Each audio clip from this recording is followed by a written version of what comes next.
Tranquil and serene, Peru's San Ignacio forest in the northeastern Andes has a unique variety of flora and fauna. But it's also the focus of a most bitter feud between local people and a private timber company.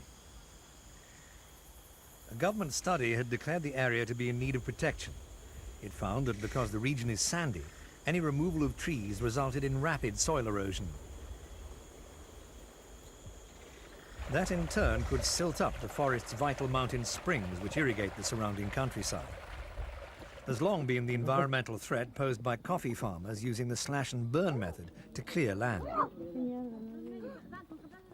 But now the forest faces an even greater danger, and the people of San Ignacio are fighting for its survival.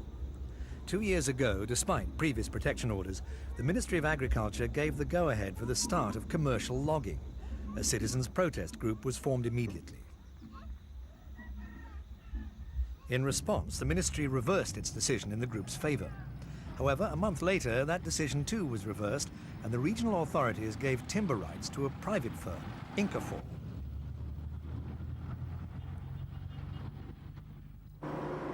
The company has invested the equivalent of more than $4 million in the area and is permitted to log almost 1,000 hectares. Incafor claims it'll only use a small portion of its entitlement and will replant whatever is chopped down.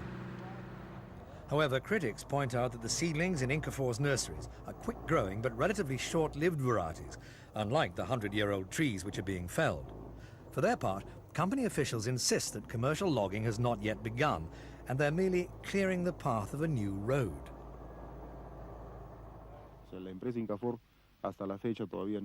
Up until now, Incafor has not extracted any timber.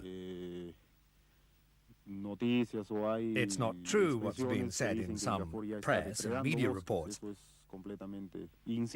that the forest is being exploited for its wood.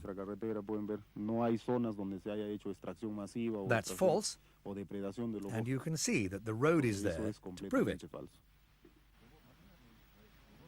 But that road is another bone of contention between the locals and the company.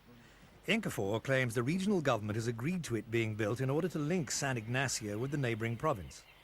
There is an old route which meanders past several villages. However, the new highway is being cut straight through the forest.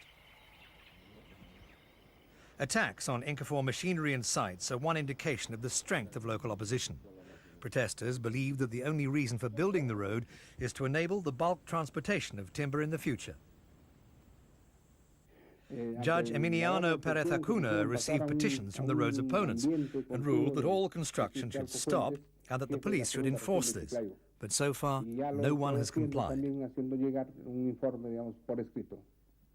So the confrontations continued between protesters and the timber-laden Incafor trucks, leaving the forest escorted by the military.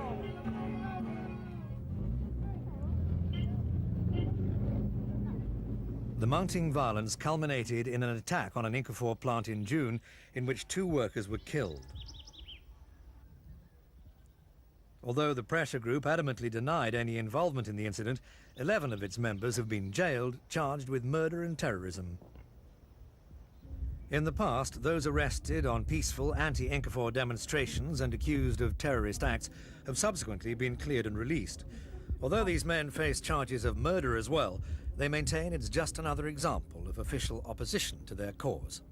We've been unjustly charged and detained because the only crime we're guilty of committing is to take a stand in defense of the environment. They claim to have been victimized by corrupt officials and that far from being terrorists, they're supporters of the government. The 11 men's cause has been taken up by the local civil defense committees of the region. These organizations are extremely powerful and have effectively prevented Peru's Shining Path guerrillas from gaining control here, as they have in many other parts of the country. The committees have criticized the authorities for making matters worse by heightening tensions and treating the conflict over the forest as a political rather than an environmental issue. Eventually, in July, President Fujimori intervened and issued a supreme decree suspending timber contracts in the San Ignacio forest. As a result of the controversy, a commission has been set up to make a technical evaluation of the region. Previous findings of such studies have concluded that the well-being of the forest and its people must override any other considerations. But Incafor has already made a substantial financial investment in the area and has everything in place to begin a major logging operation. So, despite encouraging moves by the government, there are fears in San Ignacio that this time commercial interests will prevail.